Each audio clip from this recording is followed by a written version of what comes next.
Thank you, Commissioner and Governor. Thank you to all of you for staying with us because this was a very important update. I will be quick because we've had so much information. I also want to thank everyone at the Rhode Island Department of Education and everyone throughout the educational community for your tremendous work and collaboration on this approach.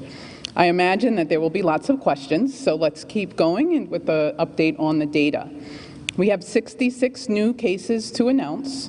We've announced fewer than 100 cases each day for the last several days. To repeat an expression that the governor uses often, we are not out of the woods yet. We don't know what the next few weeks and months will look like, but the recent drop we have seen in new cases is certainly related to the very aggressive approach we have taken to testing.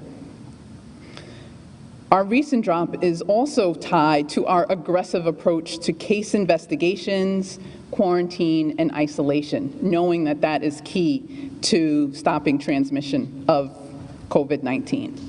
We still have a lot of work to do, particularly in some of our more densely populated communities and communities of color. But we have some momentum to build on, knowing that we can get there. There are currently 148 people with COVID-19 in the hospital. Of these 148 people, 27 are in the intensive care unit and 16 are on a ventilator across Rhode Island. Sadly, we have 4 additional COVID-19 associated fatalities to report today. 2 of these people were in their 80s and 2 of these people were in their 90s. Our deepest sympathies and our prayers go out to the families of these beloved Rhode Islanders and to all the Rhode Islanders we have lost throughout this crisis.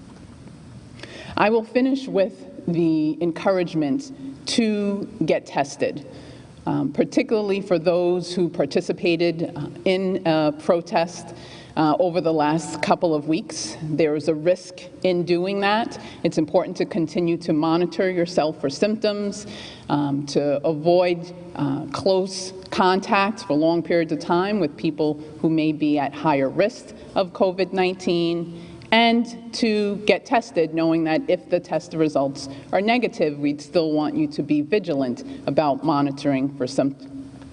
I plan to be tested this week as well, along with the members of the Rhode Island Department of Health and our community family that joined with us to serve at the protests last week and hand out information about COVID-19, provide the over 5,000 masks that were provided, and to help people stay safe.